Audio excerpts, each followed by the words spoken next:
Hello friends, welcome you all on Vidarbha IS academies online platform. आजचा आपण जे discussions करणार आहे वनस्पतीशास्त्रामधला श्वसन हा टॉपिक. आतापर्यंत तुम्ही प्राणीशास्त्रामध्ये श्वसन हा टॉपिक केला असेल, पण वनस्पतीमधलाही खूप इंटरेस्टिंग आहे आणि तुमच्या खूप डायमेन्शन्स ज्या या टॉपिक्सबद्दलच्या त्या क्लिअर होतील. पण हा टॉपिक करायच्या पहिले एक एक्सपेक्टेशन्स आहे तुमच्याकडून की तुम्ही फोटोसिंथेसिस टॉपिक केला असला पाहिजे. डेफिनेटली मी तो पण टॉपिक तुमच्यासोबत डिस्कस करेल यूट्यूब प्लॅटफॉर्मवर. पण हा जो टॉपिक आहे आज आपण बघून घेऊ आणि तुमचे जे काही डाउट्स असतील ते होल्डवर ठेवा. फोटोसिंथेसिस रिलेटेड आपण ते पण नेक्स्ट लेक्चरमध्ये बघूयात. ओके. आणि तुम्हाला माहिती आहे की आता वनस्पतीशास्त्र किंवा हे जे टॉपिक्स आहे हे आता तुमचा मेन्सचा पण पार्ट आहे. ओके. त्यामुळे तुम्हाला हा टॉपिक एकदम जास्त इम्पॉर्टंट राहणार आहे आणि हा इंटरेस्टिंग पण खूप जास्त आहे. ओके. तर आपण हे लेक्चर जे आहे इंटरेस्टिंग पण आहे पण डिफिकल्ट पण तेवढाच आहे. ओके. तर थोडंसं पेशन्स ठेवा. थोडं सुरुवातीला वाटू शकतं की आम्हाला समजत नाही आहे, पण definitely at the end of the lecture तुम्हाला कळेल की तुम्ही या टॉपिकवर चांगली ग्रीप बसवलेली दिसेल. आणि कसं आहे, थोडंसं कन्सेप्च्युअल टॉपिक आहे त्यामुळे एक्सप्लेनेशन थोडंसं लेंदी पण होऊ शकतं, पण जसं सांगितल्यानुसार तुम्ही पेशन्स ठेवा. आणि हा टॉपिक जसं आपल्या याच्यामध्ये कंबाईन मेन्समध्ये वगैरेही इम्पॉर्टंट झालेला आहे, त्यानुसार मग तुम्हाला त्याचा मदत पण होईल. आणि आपण संयुक्त ही जी आपली मेन्सची मुख्य परीक्षा जी आहे त्यासाठी टेस्ट सिरीज लॉन्च केलेली आहे. तर ती टेस्ट सिरीज 17 जूनपासून आय थिंक स्टार्ट झालेली आहे. पेपर्स वगैरे आहेत, तर कसं काय शेड्यूल वगैरे आहे त्या संदर्भात तुम्ही जे खाली डिटेलिंग आहे त्यावर पण बघू शकता. आणि जे आहे ते आपल्या जर टेस्ट सिरीज तुम्हाला अवेलेबल करायची असेल ऑफलाईन ऑनलाईन दोन्ही फॉर्मॅटमध्ये अवेलेबल आहे. म्हणजे जे काही अवेलेबल करायचं असेल त्यासाठी तुम्ही विदर्भ आयएस अकॅडमीचं जे ॲप आहे तिथून अवेलेबल करू शकता. ओके. तर आपण आपलं जे लेक्चर आहे त्याला स्टार्ट करूयात. ओके. नमस्कार विद्यार्थी मित्रांनो, आज आपला जो विषय आहे डिस्कशनचा तो आहे रेस्पिरेशन ही प्रोसेस. ओके. आज आपण रेस्पिरेशन ही प्रक्रिया बघणार आहे. त्यामध्ये मेनली आपण कशावर फोकस करणार आहे, श्वसन हे वनस्पतीमधलं श्वसन आपण आज डिस्कस करणार आहे. हा जो टॉपिक आहे तो डिस्कस करताना तुम्हाला थोडीशी कन्सेप्च्युअल क्लॅरिटी प्लांट्स किंवा वनस्पतीबद्दल असणं गरजेचं आहे. ओके. तर आपण एकदा काय करू, थोडासा ओव्हरलुक घेऊ या पार्टचा आणि मग आपण मूव्ह ऑन करू. ओके. आता श्वसन ही क्रिया बघण्याच्या पहिले अपेक्षित असं फोटोसिंथेसिसबद्दल किंवा प्रकाश संश्लेषण क्रियेबद्दल थोडीशी माहिती असणं, कारण हा टॉपिक या टॉपिकसोबत थोडा का असेना लिंकअप आहे. का? कारण या टॉपिकमधली जी आपण रिॲक्शन यूज करतो ती रिॲक्शन ह्या श्वसन क्रियेमध्ये काय होऊन जाते, उलटी होऊन जाते. म्हणून एकदा थोडंसं मी ब्रीफमध्ये सांगण्याचा प्रयत्न करते. फोटोसिंथेसिसबद्दल इन डिटेल नाही जात, इन डिटेल वेगळा व्हिडिओ घेईल, पण आज मी स्पेसिफिकली फक्त काय करेल, रेस्पिरेशनला टार्गेट करेल आणि याचा एक ओव्हरलुक देऊन देईल. ओके. चला एकदा मी तुम्हाला हे एक्सप्लेन करते की या फोटोसिंथेसिस प्रक्रियेमध्ये काय होतं. आता तुम्हाला जर थोडी आयडिया असेल तर तुम्हाला असं कळेल की आपण जेव्हा याचा वापर करतो, काय म्हणतो, रेस्पिरेशन प्रोसेस जेव्हा करतो त्याच्या पहिली जी प्रक्रिया झालेली असते ती म्हणजे प्रकाश संश्लेषण. तिला तुम्ही म्हणता फोटोसिंथेसिस प्रोसेस. ओके. आता ही फोटोसिंथेसिस प्रक्रिया म्हणजे काय, फोटोसिंथेसिस किंवा प्रकाश संश्लेषण या क्रियेचा एका शब्दात जर मला याला मांडायचं असेल तर मी असं म्हणेन की प्रकाश संश्लेषण जी क्रिया आहे त्याच्यामध्ये वनस्पती आपलं काय तयार करतात, वनस्पती ज्या आहेत त्या आपलं काय तयार करतात, फूड तयार करतात किंवा वनस्पती आपलं अन्न तयार करतात. बरोबर आहे. याला आपण काय म्हणतो, फोटोसिंथेसिस प्रक्रिया. आता बघा इथं मी जी इमेज लावलेली होती त्यात तुम्ही बघितलं असेल सकाळ आणि संध्याकाळ दाखवलेली आहे. बरोबर आहे. तर आता सकाळ आणि संध्याकाळबद्दल एक कन्सेप्ट तुम्हाला लक्षात घ्यायची आहे की वनस्पती ज्या अन्न तयार करतात या फक्त कधी करू शकतात, दिवसभरात. म्हणजे जोपर्यंत सूर्यप्रकाश असेल तोपर्यंतच या काय करू शकतात, दिवसाच फक्त काय करू शकतात, अन्न तयार करू शकतात. पण जर मी तुम्हाला म्हटलं की श्वसन ही क्रिया, आता श्वसन काही लोक थोडंसं त्याला आपला जी ब्रीदिंग आहे त्याच्यासोबत कन्फ्यूज करतील, पण मी पहिलेही सांगते, डबल सांगते, श्वसन ही क्रिया आपली रेस्पिरेशन आणि ब्रीदिंग या वेगवेगळ्या प्रक्रिया आहेत त्यांना दोघांना एकत्र करायचं नाही. तर असा कन्सिडर करा, सध्या तुम्हाला श्वसन काहीच माहीत नाही, फक्त असं कन्सिडर करा की श्वसन ही क्रिया दिवसातच चालते, सोबत रात्री पण चालणार आहे. म्हणजे असं असणार आहे का, नाही रात्र झाली तर आता श्वसन बंद करा, असं होईल का, अजिबात नाही. तर तुम्हाला लक्षात असा पॉईंट घ्यायचा आहे की फोटोसिंथेसिस प्रकाश संश्लेषण ही क्रिया फक्त दिवसात चालते आणि श्वसन ही क्रिया दिवस रात्र म्हणजे दिवस रात्र ही चालू राहते. मग आता इथं मी एक पॉईंट क्लिअर करते तुमचा की फोटोसिंथेसिस प्रक्रिया किंवा प्रकाश संश्लेषण क्रियेसाठी झाडांना कोणत्या गॅसची गरज असते. तर तुम्हाला सगळ्यांना माहीत असेल CO2. कशाची गरज असते? कार्बन डायऑक्साईडची गरज असते.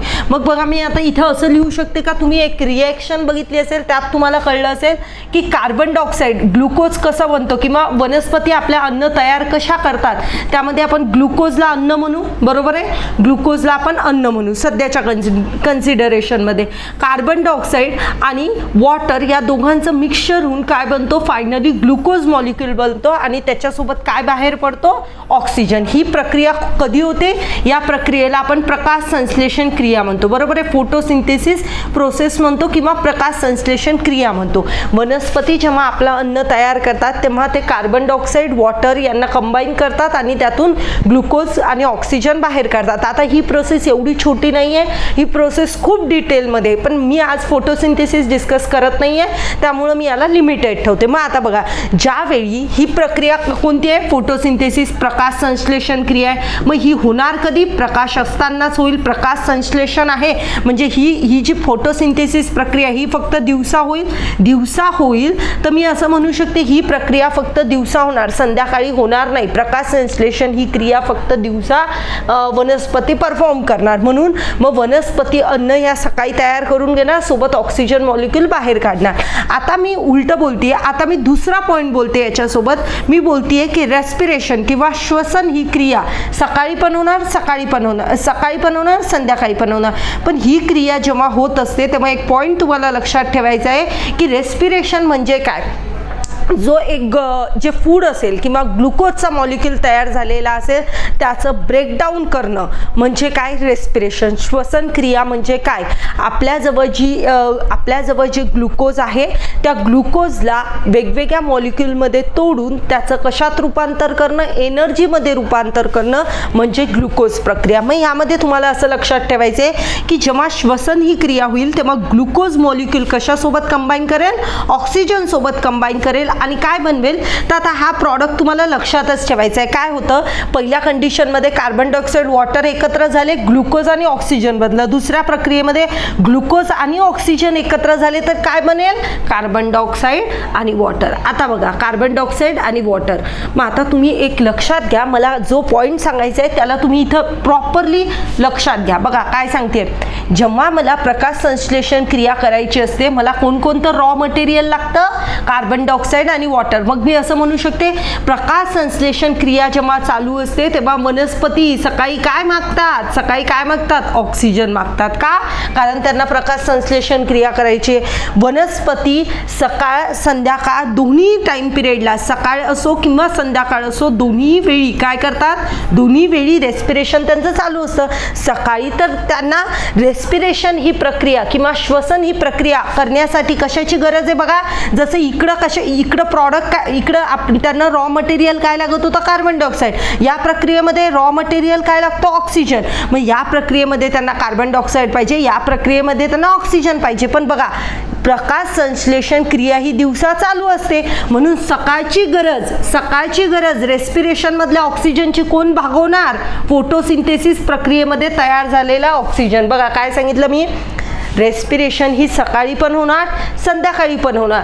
पण सकाळी होणारी रेस्पिरेशनमध्ये लागणार ऑक्सिजन तेव्हाही आहे, पण तेव्हा ऑक्सिजनची डिमांड या वनस्पतीची कोण पूर्ण करणार, फोटोसिंथेसिस प्रक्रियेमध्ये तयार झालेला ऑक्सिजन. कळालं सगळ्यांना. हा ऑक्सिजन जो आहे तो प्रकाश संश्लेषण क्रियेमध्ये सकाळी तयार झालेला ऑक्सिजन इथं यूज होणार. पण मग संध्याकाळच्या टाइम पिरियडला तर फोटोसिंथेसिस किंवा प्रकाश संश्लेषण क्रिया होत नाही. मग यावेळेस ऑक्सिजन कुठून आणायचा, वनस्पती तर रेस्पिरेशन हे दिवस रात्र करत आहे. सकाळच्या ऑक्सिजनची डिमांड त्यांची कोण फुलफिल करून देत आहे, फोटोसिंथेसिस मधून तयार झाला ऑक्सिजन. मग संध्याकाळच्या वेळी काय, तर म्हणून संध्याकाळच्या वेळी वनस्पती काय करतात, ऑक्सिजन या काय करतात, बाहेरून मागवतात, बाहेरून काय करतात, घेतात. मग मी असं लिहू शकते का, मग मी असं लिहू शकते का, बघा सकाळच्या वेळी, बघा मी आता असं लिहू शकते का, इथं मी लिहिते वनस्पती, बरोबर आहे, इथं लिहिलं वनस्पती. मग मी असं लिहू शकते का त्याच्यामध्ये की सकाळच्या वेळी वनस्पती काय मागतात, कार्बन डायऑक्साईड मागतात. का मागतात, कारण सकाळच्या वेळी, मी असं लिहिते इथे सकाळी वनस्पती काय मागतात, कार्बन डायऑक्साईड. का, कारण त्यांना कोणती प्रक्रिया करायची असते, फोटोसिंथेसिस प्रक्रिया, त्यामुळे त्या सकाळी काय मागतात, कार्बन डायऑक्साईड मागतात. पण संध्याकाळी वनस्पती काय मागतील, संध्याकाळी वनस्पती काय मागतील, ऑक्सिजन मागतील. का मागतील संध्याकाळी ऑक्सिजन, का मागतील वनस्पती, त्याचं कारण असं आहे की सकाळी कार्बन डायऑक्साईड त्यांनी घेतला, त्याच्यातून फोटोसिंथेसिस प्रक्रिया केली आणि त्याच्यातून जो प्रॉडक्ट काढला त्याच्यात ग्लुकोज आणि ऑक्सिजन बनवला आणि यातला जो ऑक्सिजन आहे तो त्यांनी कशासाठी यूज केला होता, रेस्पिरेशन प्रक्रियेसाठी त्यांच्या कामात आला. पण संध्याकाळी फोटोसिंथेसिस होत आहे का, अजिबात होत नाहीये. मग अशा कंडिशन्समध्ये संध्याकाळी त्या ऑक्सिजन कुठून घेणार, मग ऑक्सिजन त्या कुठून उचलतात, बाहेरून. मग असं लिहायचं की सकाळच्या वेळी, म्हणून आपण जे घरी ऐकतो किंवा आपले आईवडील सांगतात त्यात सत्यता आहे, डेफिनेटली त्यांचं बरोबर आहे, पण त्यात अर्ध बरोबर आहे, बरोबर आहे. कारण आपण जनरली लहानपणापासून एकच पॉईंट ऐकलेला असतो की वनस्पती या सकाळी काय घेतात, सकाळी संध्याकाळ आपण असं काही ऐकलं नसतं, आपण फक्त एवढंच ऐकलं असतं वनस्पती या काय घेतात, कार्बन डायऑक्साईड घेतात, ऑक्सिजन बाहेर सोडतात. पण हे पूर्णपणे सत्य आहे का, नाही, कारण यामध्ये थोडंसं चेंजेस आहे. तो असा आहे की दिवस आणि रात्र या टाईम पिरियडवर ही प्रक्रिया निर्भर असते. म्हणजे मी असं म्हणू शकते की सकाळी वनस्पती या काय घेतात, कार्बन डायऑक्साईड घेतात. का, कारण त्यांना प्रकाश संश्लेषण क्रिया करायची असते, रेस्पिरेशनही करायचं असतं, पण रेस्पिरेशनसाठी त्या बाहेरून याच्यासाठी घेत नाही, कारण फोटोसिंथेसिस प्रक्रियेमध्ये जो तयार झालेला ऑक्सिजन तो स्वतःच त्या काय करू शकतात, श्वसनासाठी किंवा रेस्पिरेशनसाठी यूज करू शकतात. मग मी असं म्हणू शकते संध्याकाळच्या वेळी फोटोसिंथेसिस प्रक्रिया बंद असते, संध्याकाळच्या वेळी संध्याकाळी फोटोसिंथेसिस प्रक्रिया ही बंद असते. मग अशा वेळेस त्यांच्याजवळ ऑक्सिजन अवेलेबल राहत नाहीये, म्हणून त्या काय करतात, संध्याकाळच्या वेळी कशाची डिमांड करतात, ऑक्सिजनची. तुम्हाला लगभग ही प्रक्रिया क्लिअर झालेली असेल. मी एकदा डबल रिपीट करते की काय झालं. बघा सगळ्यात पहिले लक्षात ठेवायचं की प्रकाश संश्लेषण ही क्रिया होत असताना काय काय लागतं, मटेरियल काय काय लागतं, कार्बन डायऑक्साईड. बघा एखादा मॉलिक्यूल मला बनवायचा आहे तर काहीतरी लागेल ना, काहीतरी रॉ मटेरियल लागेल, ते मी यूज करेल आणि एक प्रॉडक्ट बनेल. मग हे प्रॉडक्ट फोटोसिंथेसिस प्रक्रियेत काय काय लागतं, कार्बन डायऑक्साईड वॉटर घेतो आणि ग्लुकोज ऑक्सिजन बनवतो, बरोबर आहे. आणि मी काय म्हटलं, रेस्पिरेशन प्रक्रियेसाठी काय काय रॉ मटेरियल लागणार आहे, ग्लुकोज घेणार आणि काय घेणार, ऑक्सिजन घेणार. त्याचं ब्रेकडाऊन करून तुम्ही काय बनवणार, कार्बन डायऑक्साईड वॉटर आणि एनर्जी, बरोबर आहे, हे बनणार. मग आता हे बनण्यासाठी पहिलेच आपल्याला काय पाहिजे, रॉ मटेरियल. मग मी म्हणलं की श्वसन रेस्पिरेशन ही क्रिया होत असताना सकाळच्या ऑक्सिजनची डिमांड कोण भागवतं, फोटोसिंथेसिस प्रक्रियेतून तयार झालेला तयार झालेला जो प्रॉडक्ट आहे तो कोणाची डिमांड भागवतो, सकाळी होणाऱ्या रेस्पिरेशनची. पण संध्याकाळी होणाऱ्या रेस्पिरेशनची डिमांड भागवण्यासाठी वनस्पतीला बाहेरून ऑक्सिजन घ्यावा लागतो. का, कारण प्रकाश संश्लेषण क्रिया संध्याकाळी चालू नसते. मग तिथं ऑक्सिजन तयार होणार आहे का संध्याकाळच्या वेळी, नाही. म्हणून वनस्पती या संध्याकाळी ऑक्सिजनची डिमांड करतात, सकाळी फोटोसिंथेसिस करायसाठी कशाची डिमांड करतात, कार्बन डायऑक्साईडची, बरोबर आहे. म्हणून पॉईंट लक्षात ठेवायचा, सकाळच्या वेळी वनस्पती कार्बन डायऑक्साईड मागतात आणि संध्याकाळी काय मागतात, ऑक्सिजन मागतात. मग सोडतात काय बाहेर, तर मग तो पण पॉईंट तुम्ही असा लक्षात घेऊ शकता. सकाळी त्या कार्बन डायऑक्साईड बनवतात आणि कार्बन डायऑक्साईड घेतात आणि फोटोसिंथेसिस प्रक्रिये थ्रू ऑक्सिजन बनवतात. मग यातला त्या काय करतात, 21% ऑक्सिजन हा स्वतःसाठी यूज करतात. म्हणजे कशासाठी, श्वसन क्रिया करायसाठी 21% ऑक्सिजन त्या स्वतःजवळ ठेवतात, त्यांची ती प्रक्रिया करतात आणि राहिलेला 79% ऑक्सिजन त्या काय करतात, सकाळच्या वेळी बाहेर सोडून देतात. मग मी असं म्हणू शकते का, हो म्हणू शकते. मी असं म्हणू शकते की सकाळच्या वेळी वनस्पती काय करत आहेत, सकाळच्या वेळी वनस्पती कार्बन डायऑक्साईड घेतात आणि ऑक्सिजन सोडते. पण असं जर म्हणलं पूर्ण ऑक्सिजन सोडते, स्टेटमेंट रॉंग होईल, कारण त्यातला तो 21% ऑक्सिजन हा कशासाठी यूज करतात, आपल्या स्वतःच्या श्वसन क्रियेसाठी. तर हा पॉईंट एक लक्षात ठेवायचा. आणि संध्याकाळच्या वेळी मग तुम्ही काय म्हणणार, कार्बन डायऑक्साईड घेणार आणि ऑक्सिजन घेणार आणि कार्बन डायऑक्साईडला बाहेर सोडणार. आता तुमच्यातले लोक म्हणतील कार्बन डायऑक्साईड का संध्याकाळी बाहेर सोडते? कारण बघा त्यांची फोटोसिंथेसिस प्रक्रिया सकाळी संध्याकाळी चालू आहे का? नाही चालू. मग अशा वेळी त्या कार्बन डायऑक्साईड ठेवून काय करणार?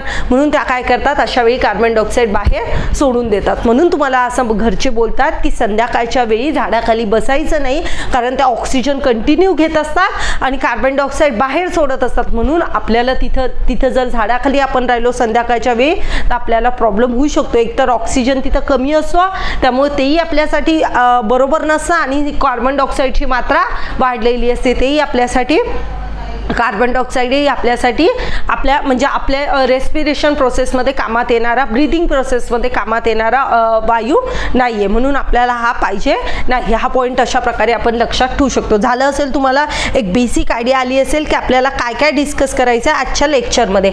आता बघा ही तुम्हाला PPT मी दाखवत आहे ती एकदा समजून घ्या. बघा दिसतंय का?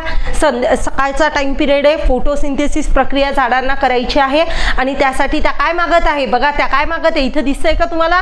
बघा ॲरो असा दाखवलेला आहे. या ॲरोमध्ये त्यांनी दाखवलेलं आहे की सकाळी आम्हाला काय पाहिजे? सकाळी आम्हाला कार्बन डायऑक्साईड द्या.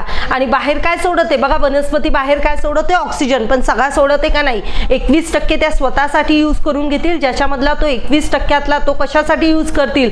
श्वसन क्रियेसाठी किंवा आपण म्हणू शकतो रेस्पिरेशन प्रक्रियेसाठी. आणि बघा संध्याकाळच्या वेळी वनस्पती काय मागताना दिसत आहे? बघा वनस्पतीचा ॲरो, ऑक्सिजनचा ॲरो असा दाखवला आणि बाहेर काय सोडते?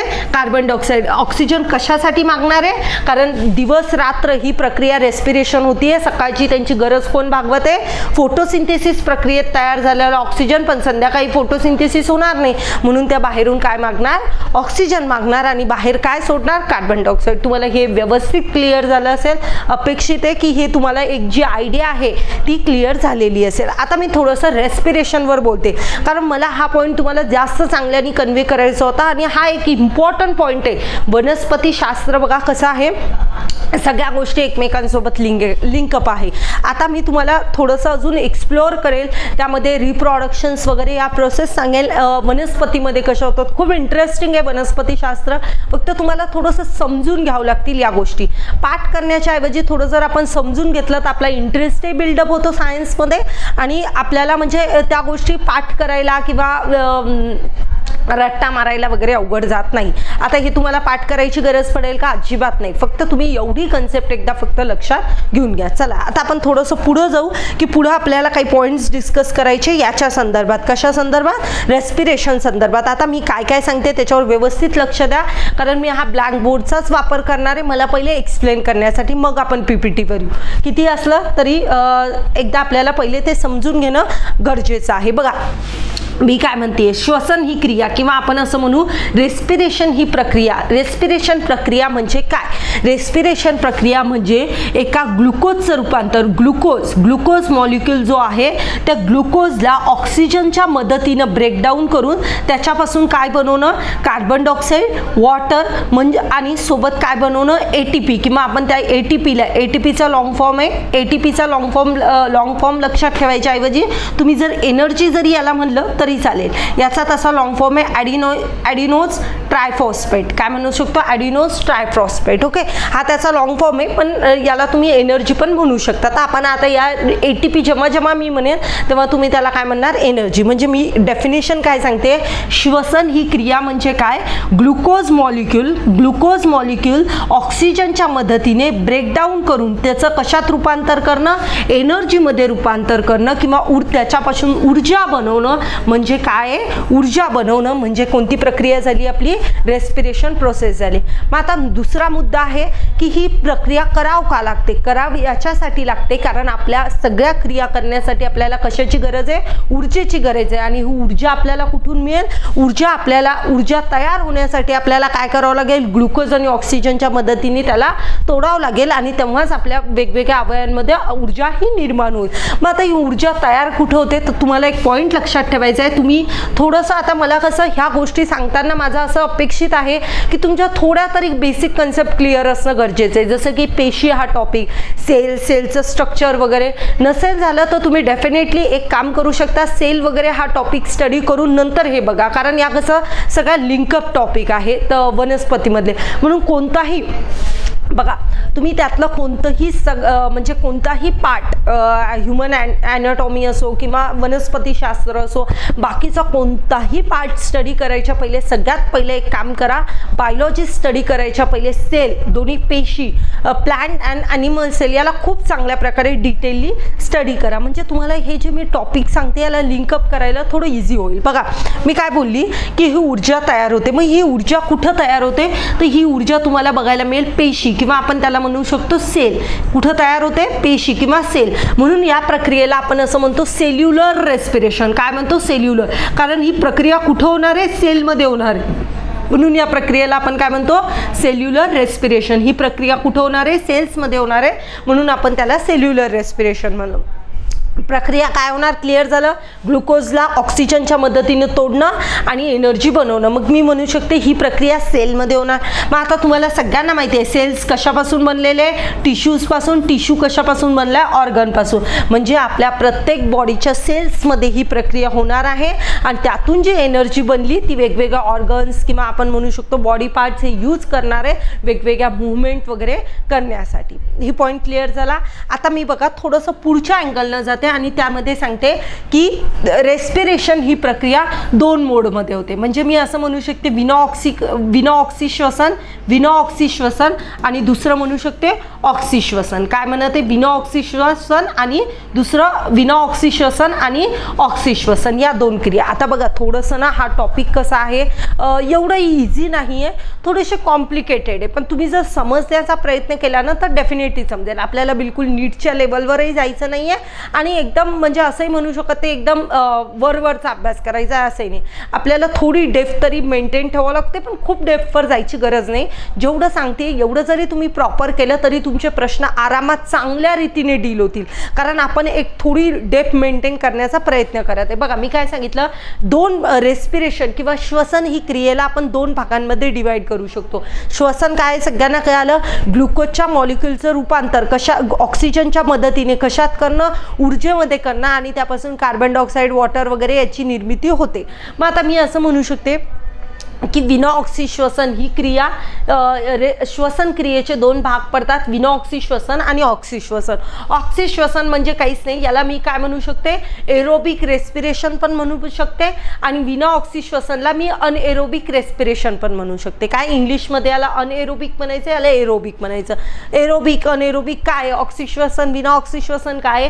तर तुम्ही असं म्हणू शकता विना ऑक्सी श्वसन म्हणजे एक असं म्हणू शकतात की जे ब्रेकडाऊन आहे कशा ग्लुकोज मॉलिक्युलचं ब्रेकडाऊन, ग्लुकोज मॉलिक्युल तोडून त्याच्यापासून आपण काय बनवणार आहे? ऊर्जा बनवणार आहे किंवा ATP बनवणार आहे. ही प्रोसेस होत असताना जर ऑक्सिजनची गरज असेल तर त्याला मी काय म्हणलं? त्याला मी म्हणलं ऑक्सी श्वसन किंवा त्याला मी म्हणलं एरोबिक रेस्पिरेशन. काय म्हणलं? Aerobic respiration. आता दुसरा पॉईंट बोलते बघा, ग्लुकोज मॉलिक्युलचं रूपांतर ऊर्जेत करायचंय किंवा ATP मध्ये करायचंय, पण हे करत असताना जर ऑक्सिजनची गरज लागत नसेल तर त्याला मी म्हणलं विना ऑक्सी श्वसन किंवा त्याला मी म्हणलं अनएरोबिक रेस्पिरेशन. दोन टाईपमध्ये श्वसन क्रिया डिवाइड होते. पहिली आहे विना ऑक्सी श्वसन, दुसरी आहे ऑक्सी श्वसन. जर ग्लुकोज मॉलिक्युलला तोडून त्याचं ऊर्जेत रूपांतर करायचं असेल आणि ऑक्सिजनची गरज लागत असेल तर त्याला म्हणायचं ऑक्सी श्वसन. आणि ग्लुकोज मॉलिक्युलला तोडून त्याचं ऊर्जेमध्ये रूपांतर करत असताना ऑक्सिजनची गरज लागत नसेल तर त्याला म्हणायचं विना ऑक्सी श्वसन. क्लिअर झालं सगळ्यांना? आता बघा आपण थोडंसं अजून आता पुढं जाऊ. तुम्हाला काय काय कळलं? पहिले तर तुम्हाला कळलं की श्वसन क्रियेला श्वसन क्रिया जी आहे ती दिवस रात्र चालू असते. दिवस रात्र चालू असताना श्वसन क्रियेसाठी काय लागणार? ऑक्सिजन. पण ऑक्सिजन कधी लागणार? जर ती एरोबिक असेल. एरोबिक म्हणजे ऑक्सी श्वसन असेल तर त्यांना काय लागेल? ऑक्सिजन लागेल. विना ऑक्सी श्वसन असेल तर त्यांना ऑक्सिजन लागणार नाही. हा आपण पॉईंट बघितला. त्यानंतर मी थोडं समोर गेली आणि सांगितलं की रेस्पिरेशन ही प्रक्रिया कुठं होते? सेल्समध्ये होते. मग मी म्हणलं तुम्हाला सेलचं स्ट्रक्चर माहीत असणं अपेक्षित आहे. मग आता आपण थोडं अजून पुढे जाऊ आणि यामध्ये डिस्कस करू की ऑक्सी श्वसनमध्ये काय होतं. ऑक्सी श्वसन किंवा एरोबिक रेस्पिरेशन ही प्रक्रिया होत असताना कशा प्रकारे होते? ऑक्सिजनच्या मदतीने होणार. पण एरोबिक रेस्पिरेशन्समध्ये एक्झॅक्टली काय होतं त्याला आपण थोडं डिटेलमध्ये जाण्याचा प्रयत्न करू. आता तुम्ही मला एक सांगा, आता मी तुम्हाला ना एक पॉईंट इथं सांगते की जर तुम्ही ह्युमन रेस्पिरेशन बघितलं असेल ना असंच तसंच आहे, जवळपास असंच आहे. फक्त काय होतं की आपल्याजवळ जसे अवयव आहेत, जसं नाक आहे आपल्याजवळ कशासाठी, ब्रीदिंग वगैरे करण्यासाठी, गॅसेस आत घेण्यासाठी आपल्याजवळ नाक आहे, तसं वनस्पतीजवळ पाठ नाही. वनस्पती कोणत्या मार्गातून ऑक्सिजन आत घेतात आणि ऑक्सिजन बाहेर सोडणं किंवा कार्बन डायऑक्साईड आत घेणं, मी या वर्डच्या ऐवजी असं बोलेल, एक्सचेंज ऑफ गॅसेस ज्या वनस्पती करतात त्या कुठून करतात. तर तुम्हाला लक्षात ठेवायचं आहे, वनस्पतीच्या पानावर एक पार्ट असतो, त्याचं नाव आहे स्टोमाटा. तर तिथून त्या काय करतात, एक्सचेंज ऑफ गॅसेस करतात. त्यांच्याजवळ असा पर्टिक्युलर अवयव नाही आहे, त्या एक्सचेंज ऑफ गॅसेस या स्टोमाटाच्या माध्यमातून करतात. हा पॉईंट तुम्हाला क्लिअर झाला. आता मला बोलायचं आहे एरोबिक रेस्पिरेशन. एरोबिक रेस्पिरेशन म्हणजे ऑक्सिजनच्या मदतीनं वनस्पती ग्लुकोजचं रूपांतर ऊर्जेमध्ये करणार आहे. आणि दुसरी असणार आहे विनॉक्सी श्वसन. पण एक पॉईंट लक्षात ठेवायचा, जनरली सगळे सजीव हे जे जगतात किंवा हे सगळे सजीव जनरली जी प्रोसेस करतात, ऊर्जा तयार करतात, ती ऊर्जा ही एरोबिक रेस्पिरेशननी करताना बघायला मिळतात. काही केसमध्ये होतं अनेरोबिक रेस्पिरेशन पण होतं. ते कसं होतं, काय होतं ते मी नंतर सांगेल, कारण त्याचाही थोडासा अँगल आहे. पण तुम्ही फक्त आता सध्यापुरतं एवढं लक्षात ठेवा की एरोबिक रेस्पिरेशन हे जनरली सगळे मोठे म्हणजे जे ॲनिमल्स आहेत, ॲनिमल्स असो प्लांट्स असो, हे जनरली कोणत्या मार्गाकडे जातात, एरोबिक रेस्पिरेशन म्हणजे ग्लुकोज मॉलिक्युलचं रूपांतर एनर्जीमध्ये ऊर्जेमध्ये करत असताना ते ऑक्सिजनची मदत घेतात. तर त्याला मी म्हणलं एरोबिक रेस्पिरेशन करतात. आता ही जी प्रक्रिया आहे, श्वसन ही प्रक्रिया आहे, एरोबिक रेस्पिरेशन आहे, हे करत असताना 3 प्रक्रियेमध्ये ही डिवाइड होते. त्यातली पहिली तुम्ही लक्षात ठेवू शकता, पहिल्या याचं नाव आहे, म्हणजे ही प्रक्रिया 3 प्रोसेसमध्ये परफॉर्म होते. पहिले काय झालं, वनस्पतींनी काय घेतलं, वनस्पतींनी काय यूज करायचं आहे एरोबिक प्रक्रियेत, ऑक्सिजन यूज करायचं आहे. सकाळी ऑक्सिजन त्या कुठून घेणार, फोटोसिंथेसिसमधून तयार झालेला तो जो प्रॉडक्ट आहे त्यातून, आणि संध्याकाळी कुठून घेणार, बाहेरून घेणार. म्हणजे काही असो वनस्पती ऑक्सिजन त्यांना पाहिजे कशासाठी, रेस्पिरेशन प्रक्रिया करण्यासाठी. मग रेस्पिरेशन प्रक्रिया कुठं होते काय सांगितलं मी, कुठं परफॉर्म होणार आहे, सेलमध्ये होणार आहे, पेशींमध्ये होणार आहे. हा पण मिळाला. म्हणजे 2 उत्तर आपल्याला इथं मिळून गेलेले. श्वसन किंवा रेस्पिरेशन ही प्रक्रिया होत असताना आपल्याला ऑक्सिजनची गरज आहे. आणि दुसरा प्रश्नाचं उत्तर आपल्याला मिळालं की श्वसन किंवा रेस्पिरेशन या प्रक्रिया कुठं होणार आहे, तर सेलमध्ये होणार आहे किंवा पेशींमध्ये ही प्रक्रिया होणार आहे. ही प्रक्रिया 3 याच्यामध्ये डिवाइड होते. पहिलं जी डिवाइड होणार आहे, आता याचं नाव असेच आहे त्यामुळे असंच लक्षात ठेवा, ग्लायकोलिसिस ही जी प्रक्रिया होणार आहे यामध्ये 3 याच्यामध्ये ही डिवाइड होते. पहिली जी प्रक्रिया होणार आहे, प्रोसेस होणार आहे, त्या पहिल्या प्रक्रियेचं नाव आहे ग्लायकोलिसिस. दुसरा आहे क्रेब्स सायकल. दुसरा पॉईंट काय, क्रेब्सची सायकल, क्रेब्सची शृंखला आपण म्हणतात त्याला, क्रेब्स सायकल, क्रेब्सची शृंखला. आणि तिसरा पॉईंट यामधलाच आहे ETS काय, इलेक्ट्रॉन ट्रान्सपोर्ट सिस्टीम. काय, इलेक्ट्रॉन ट्रान्सपोर्ट सिस्टीम, नावही लिहून देते इथे, इलेक्ट्रॉन ट्रान्सपोर्ट सिस्टीम. ही प्रक्रिया अशा 3 प्रक्रियेमध्ये ही होताना तुम्हाला दिसेल. इलेक्ट्रॉन ट्रान्सपोर्ट सिस्टीम, ग्लायकोलिसिस आणि क्रेब्सची शृंखला, अशा 3 भागांमध्ये ही डिवाइड होते. मग आता मी पुढचा पॉईंट एक डिस्कस करते की अनएरोबिक रेस्पिरेशन जर होत असेल, म्हणजे ज्याच्यामध्ये ऑक्सिजनची गरज राहत नाही, कशासाठी, ग्लुकोज मॉलिक्युलचं रूपांतर ऊर्जेमध्ये किंवा ATP मध्ये करत असताना जर ऑक्सिजनची गरज लागत नसेल, त्याला मी म्हणलं अनएरोबिक रेस्पिरेशन. आणि ही प्रक्रिया होत असताना ती 2 भागात विभागली जाते. पहिला तुम्हाला पॉईंट लक्षात ठेवायचा आहे, पहिलं या प्रक्रियेमध्ये ग्लायकोलिसिस दोघांमध्ये सारखंच होणार. पहिले इकडं पण ग्लायकोलिसिस होणार, इकडं पण ग्लायकोलिसिसच होणार. पण सेकंड प्रक्रियेमध्ये काय होणार, फर्मेंटेशन होणार. आता फर्मेंटेशन म्हणजे काय किंवा काय नाही हे मी इन डेप्थ डिस्कस करणार आहे. फक्त एवढी आयडिया तुम्ही घ्या. काय सांगितलं मी आतापर्यंत, कळलंय का सगळ्यांना काय सांगितलं, तर या कन्सेप्ट थोड्याशा बिल्डअप करा, हे तुम्हाला समजून जाईल, काही प्रॉब्लेम नाही आहे. बघा काय सांगितलं, श्वसन ग्लायकोलिसिस ही प्रक्रिया होणार, ग्लायकोलिसिस प्रक्रिया सेलमध्ये होणार. डबल यासाठी रिपीट करत आहे because that is tough. I know that की हा टॉपिक एवढा इझी नाही आहे. आता ते वनस्पतीशास्त्र हा जेवढा डिफिकल्ट आहे नाही, हा डिफिकल्ट आहे नो डाऊट, पण एवढाच डिफिकल्ट अजून फोटोसिंथेसिस वाटतं. काय प्रकाश संश्लेषण पण नाही, तेवढंही इझी नाही आहे, थोडासा टफ अँगलचा टॉपिक आहे हा. म्हणून समजून घेताना थोडे पेशन्स ठेवा. ॲक्च्युली नीटचे मुलं जेव्हा स्टडी करतात ना, हा one of the most toughest point point मानला जातो, कारण आहे ते थोडंसं, पण आपल्याला तेवढं डिटेल नसल्यामुळे आपल्याला तेवढं डिटेलमध्ये जावं लागत नाही. मी काय म्हणलं, एरोबिक रेस्पिरेशन ही प्रक्रिया होत असताना 3 भागात विभागली जाते, ग्लायकोलिसिस, क्रेब्स सायकल आणि ETS.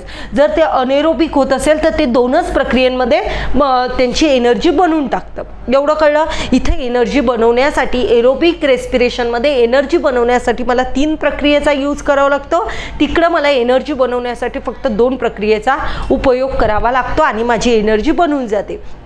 आता मी तुम्हाला विचारलं एनर्जी दोन्हीपैकी कुठं जास्त बनणार. आता मला सांगा, सरळ आहे, ऑक्सिजन घेत आहे, सगळी व्यवस्थित प्रोसेस कंडक्ट होते, तर मी असं म्हणू शकते या केसमध्ये एनर्जी जास्त बनणार compare to anaerobic respiration. Definitely बनू शकते.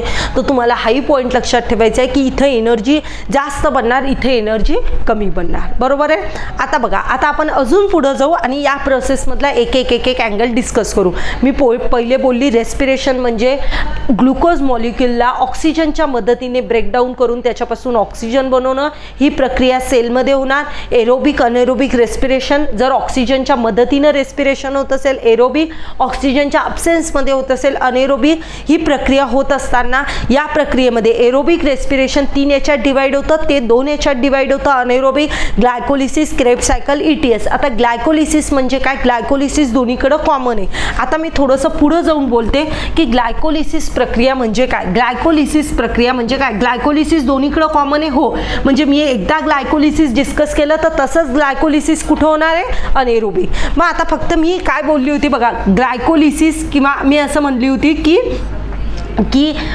जी रेस्पिरेशन ही प्रक्रिया आहे ती कुठं होणार, सेलमध्ये. पण आता मला थोडंसं इनडेप्थ जावं लागेल की सेलमध्येही ही कुठं होणार आहे, त्यामुळे थोडंसं पेशन्स ठेवा आणि व्यवस्थित लक्षात घ्या. बघा, ग्लायकोलिसिस प्रक्रिया म्हणजे काय. बघा, ग्लुकोज मॉलिक्यूल आपल्याजवळ होता, तर ग्लुकोज मॉलिक्यूलचं पायरुवेटमध्ये रूपांतर करणं, ग्लुकोज मॉलिक्यूलचं पायरुवेटमध्ये रूपांतर करणं म्हणजे ग्लायकोलिसिस. कळलं का सगळ्यांना काय सांगितलं मी. ग्लुकोज मॉलिक्यूलचं पायरुवेट ॲसिड किंवा पायरुवेटमध्ये रूपांतर करणं म्हणजे ग्लायकोलिसिस. आता एक पॉईंट फक्त इथे लक्षात घ्या, ही आहे भलेही एरोबिक रेस्पिरेशनमधली आपण पहिली प्रक्रिया बघत आहे, पण पहिल्या प्रक्रियेमध्ये, एरोबिक रेस्पिरेशनमधल्या पहिल्या प्रक्रियेमध्ये पहिल्या स्टेजला त्यांना ऑक्सिजन लागत नाही.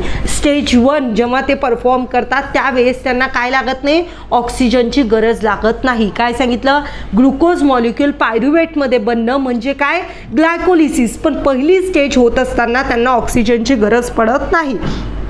इथं काही ATP मॉलिक्यूल तयार होतात. किती ATP तयार होतात तर तुम्ही लक्षात ठेवू शकता, 2 ATP मॉलिक्यूल तयार होतात. सोबत अजून एक प्रॉडक्ट बनतो, त्याचं नाव आहे NADH. आता NADH काय तुम्हाला एक फॉर्म्युला सांगेल, नंतर सांगेल, फक्त एवढं आता सध्या लक्षात ठेवा. ग्लुकोज मॉलिक्यूल पायरुवेटमध्ये कन्वर्ट झाला 2 ATP मधल्या आणि NADH मॉलिक्यूल बनला. स्टेज 2 मध्ये काय होणार, स्टेज 2 मध्ये हा पायरुवेट जो तयार झालेला आहे त्या पायरुवेटचं रूपांतर कशात होणार, कार्बन डायऑक्साईड आणि वॉटर. कशात होणार, कार्बन डायऑक्साईड आणि वॉटर. आणि सोबत इथं पण काय बनणार, ATP बनणार, NADH पण बनणार आणि FADH पण बनणार. घाबरायचं नाही, NADH FADH काय मी बिलकुल सांगणार आहे, फक्त पेशन्स ठेवा. काय सांगितलं, काय झालं, एरोबिक रेस्पिरेशन बघत आहे, त्यात 3 प्रक्रिया आहे. पहिली प्रक्रिया ग्लायकोलिसिस म्हणजे ग्लुकोजचं रूपांतर पायरुवेटमध्ये होणं, पण हे होत असताना ऑक्सिजनची गरज लागत नाही. मग मी दुसरी प्रक्रिया म्हणली पायरुवेटचं रूपांतर carbon dioxide, water, ATP, NADH FADH मध्ये होतं, पण ही प्रक्रिया होत असताना काय लागणार, ऑक्सिजन लागणार.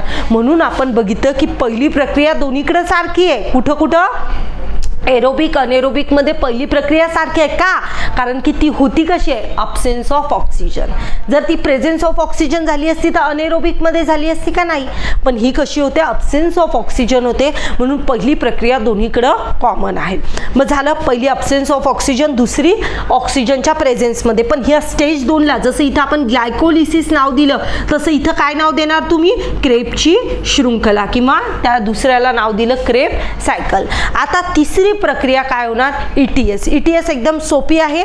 इथे या दोन्ही याच्यामध्ये जे NADH, FADH, ATP जी तयार झालेली आहे ती सगळी कुणाला देऊन देतो, स्टेज 3 मध्ये या दोन्हीकडं तयार झालेली जी ATP आहे ती आपण जो देऊन देतो, ज्या स्टेजमध्ये ATP सगळी कुणाला देऊन देतो, ETS मधलं जे मॉडेल आहे इलेक्ट्रॉन ट्रान्सपोर्ट सिस्टीम यामध्ये ती ATP सगळी सेंड करतो. तिलाच आपण काय म्हणतो, स्टेज नंबर 3. त्या स्टेज नंबर 3चं नाव काय, इलेक्ट्रॉन ट्रान्सपोर्ट सिस्टीम. का आलं का सगळ्यांना, पहिल्या याच्यात ग्लुकोजचं रूपांतर पायरुवेटमध्ये झालं, दुसऱ्या याच्यात पायरुवेटचं रूपांतर कार्बन डायऑक्साईड आणि वॉटरमध्ये झालं, आणि सोबत आपल्याला ATP वगैरे मिळालेले आहे, सोबत अजून हे FADH सांगते काय. आणि तिसऱ्या प्रक्रियेमध्ये काय झालं, इथून दोन्हीकडून ज्या ATP बनलेल्या आहेत त्या सगळ्या कुठं एकत्र झाल्या, या तिसऱ्या स्टेजमध्ये. आता ते बघा कसं होतं. आता मी इथे एक फॉर्म्युला लिहिते, तो फॉर्म्युला तुम्हाला जर लक्षात राहिला तर लक्षातच ठेवा. बघा थोडंसं ॲडव्हान्स लेवलचं येतं आहे, त्यामुळे मी थोडं ॲडव्हान्सवर चालली आहे. एक NADHचा मॉलिक्यूल, बघा आता मी जर तुमच्याजवळ तुम्हाला म्हणलं की तुम्हाला USA मध्ये जायचं आहे आणि USA मध्ये जाऊन तुम्हाला पैसे खर्च करायचे, मग आता मला सांगा, मी जर इथून तुम्हाला रुपये दिले आणि ते जर तुम्ही म्हणलं USA ला जाऊन खर्च करतो, चालेल का, नाही. म्हणजे आपल्याला एवढं माहिती आहे की दोन गोष्टीला कम्पेअर करण्यासाठी त्यांचं जे प्रमाण आहे ते कसं असणं गरजेचं आहे, सारखं. म्हणजे आपण असं म्हणू शकतो त्या दोघांचं युनिट सारखं असणं अपेक्षित आहे. मग मी असं लिहू का, एक NADH मॉलिक्यूल बरोबर 3 ATP. तुम्हाला हा फॉर्म्युला लक्षात ठेवायचा आहे. एक NADHचा मॉलिक्यूल बरोबर 3 ATP. आणि दुसरा पॉईंट लिहिते, एक FADHचा मॉलिक्यूल बरोबर किती, 2 ATP. किती, 2 ATP मॉलिक्यूल. मग मला सांगा, मी इथं काय लिहिलं, 2 ATP मॉलिक्यूल आहे, म्हणजे 2 ATP आहे, पण 2 NADH. आता इथं मी असं लिहिते की इथं किती तयार होतात, किती NADH तयार होतात, तर इथं तयार होतात 2 NADH. मग आता असं लिहू 2 × 3, कारण एक NADHचा मॉलिक्यूल बरोबर 3 ATP, म्हणजे 2 NADHचे मॉलिक्यूल म्हणजे किती ATP तयार झाले, 6 ATP. किती तयार झाले, 6 ATP. म्हणजे हे 2 आणि हे 6 किती झाले, टोटल ATP किती तयार झाले, दोन्ही मिळून किती ATP तयार झाले, 8 ATP. बरोबर आहे, कारण या रिॲक्शनमध्ये किती बनले होते, 2 ATP बनले होते आणि 2 NADH बनले होते. एक NADHचा मॉलिक्यूल बरोबर 3 ATP, 2 NADHचे मॉलिक्यूल आहे. मग त्याला तुम्ही काय करणार, कन्वर्ट करसाल ATP. 2 × 3, 3 मल्टिप्लाय का केलं, कारण फॉर्म्युला काय, एक NADH बरोबर 3 ATP, म्हणून मी त्याला कन्वर्ट केलं. म्हणजे पहिल्या रिॲक्शनमध्ये माझ्याकडे किती ATP तयार झाले, ग्लायकोलिसिस प्रोसेसमध्ये माझ्याकडे किती ATP तयार झाले, 8 ATP तयार झाले. आता बघा दुसऱ्या केसमध्ये काय होतं, या केसमध्ये काय झालं, 2 ATP मॉलिक्यूल तयार झाले होते, बरोबर 2 NADH तयार झाले होते, 2 NADHचे मॉलिक्यूल तयार झाले होते. आता या केसमध्ये काय होतं, सेकंड प्रक्रियेमध्ये किंवा सेकंड स्टेजमध्ये काय झालं होतं, ATP किती तयार झाले होते, 2च झाले होते, पण FADHचे 6 मॉलिक्यूल तयार झाले होते आणि FADHचे 2 मॉलिक्यूल तयार झाले होते. मग आता इथं बघा रिॲक्शन जर मी करायला गेली तर 6 NADHचे मॉलिक्यूल म्हणजे मी कसं लिहिन, 6 × 3 किती तयार झाले, 18. टोटल 18 ATP कशा थ्रू तयार झाले, या NADH थ्रू. FADH थ्रू बघा किती तयार झाले, 2 × 2 म्हणजे 4 ATP आणि इकडचे हे 2 ATP म्हणजे 18 आणि 4 22, 22 आणि 2 24. म्हणजे मी असं म्हणू का, या रिॲक्शन्समध्ये किती ATP बनले, या रिॲक्शन्समध्ये बनले 24 ATP बनले का.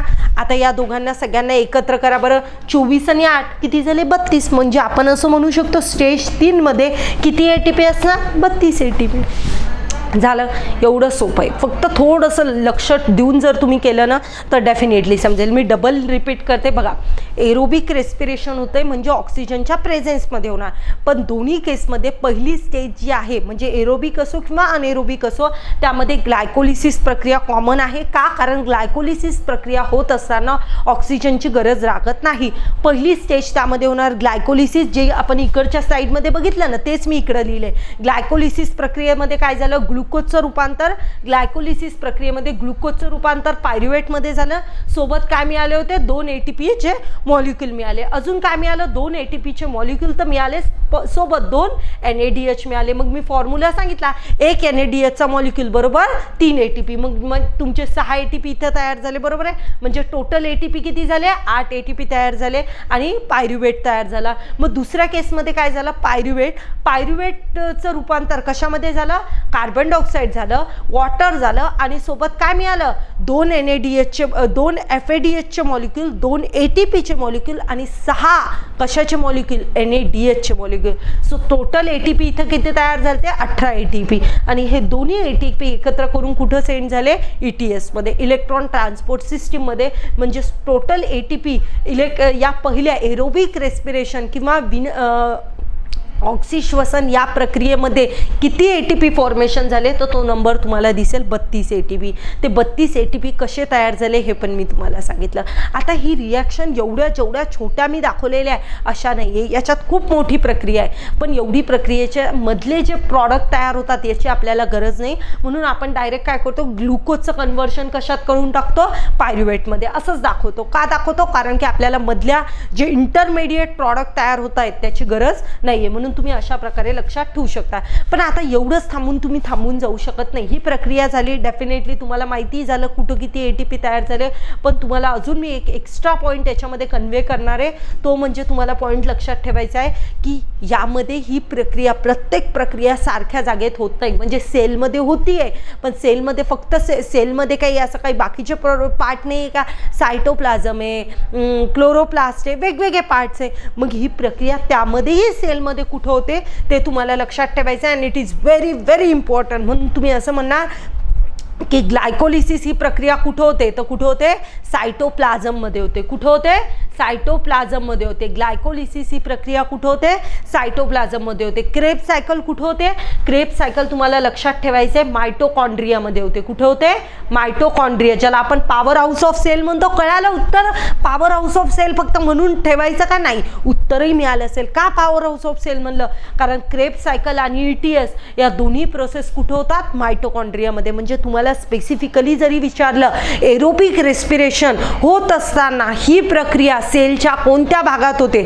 सायटोप्लाझम म्हणायचं नाही, मायटोकॉन्ड्रिया म्हणायचं नाही. मग काय म्हणायचं मॅडम, सायटोप्लाझम अँड मायटोकॉन्ड्रिया म्हणायचं. का, कारण पहिली प्रक्रिया तर कुठं झाली, सायटोप्लाझममध्ये, आणि दुसऱ्या 2 प्रक्रिया ज्या स्टेजेस झाल्या त्या कुठं झाल्या, त्या झाल्या मायटोकॉन्ड्रियामध्ये. म्हणून एरोबिक रेस्पिरेशन कुठं परफॉर्म होते, सेलमध्ये होते. पण सेलच्या कोणत्या भागात होते तर सेलच्या सायटोप्लाझम अँड मायटोकॉन्ड्रिया या भागात होते. जर विचारलं ग्लायकोलिसिस प्रक्रिया कुठं होते तर तुम्ही सांगणार सायटोप्लाझममध्ये होते. जे खाली लिक्विड पडलेलं असतं ना त्याला आपण सायटोप्लाझम. आता ज्यांना माहीत नसेल बाबा त्यांनी थोडंसं सेल जाऊन एकदा बघा यार, मी आता तो सेल डबल इथं शिकू शकत नाही. अशा प्रकारचा प्लांट सेल असतो. प्लांट सेलमध्ये वॅक्युलनी खूप सारी जागा ऑक्युपाय केलेली असते. इथं बाकीचं जे लिक्विड पडलेलं असतं त्याला आपण काय म्हणतो, सायटोप्लाझम. ज्यांनी बघितलं नसेल सागर सरांचं लेक्चर अवेलेबल आहे पेशींवर, ते पेशींचं लेक्चर तुम्ही डेफिनेटली बघा, तुमच्या सगळ्या कन्सेप्ट क्लिअर होतील. सरांनी खूप डेप्थमध्ये तो टॉपिक घेतलाय. बघा मी काय सांगितलं, मी सांगितलं की प्लांट सेल जो आहे त्या प्लांट सेलच्या मायटोकॉन्ड्रियामध्ये काय काय होणार, क्रेब्सची शृंखला आणि ETS या 2 स्टेजेस तिथं होणार. पण पहिली स्टेज कुठं होणार, सेलच्या सायटोप्लाझममध्ये होणार. म्हणून आपलं उत्तर असं असलं पाहिजे की एरोबिक रेस्पिरेशन सायटोप्लाझम अँड मायटोकॉन्ड्रियामध्ये होते. क्लिअर आहे सगळ्यांना. आता दुसरं अनएरोबिक एकदम सोपं आहे, तुम्हाला फक्त एवढं कळणं अपेक्षित आहे. ॲक्च्युली मी रिॲक्शनमध्ये तुम्हाला दाखवलं का बॅलन्स करून, कारण फक्त मला असं वरवर तुम्हाला सांगायला आवडलं नसतं काय की mitochondria is a power house of cell. पण आता तुम्हाला कळलं असेल का आपण पॉवर हाऊस म्हणलं, कारण हे दोन्ही ATP कुठं तयार होतात, ATP तयार होणाऱ्या दोन्ही स्टेज कुठं परफॉर्म होत आहे, मायटोकॉन्ड्रियामध्ये. म्हणून आपण याला mitochondria is called as power house of sale.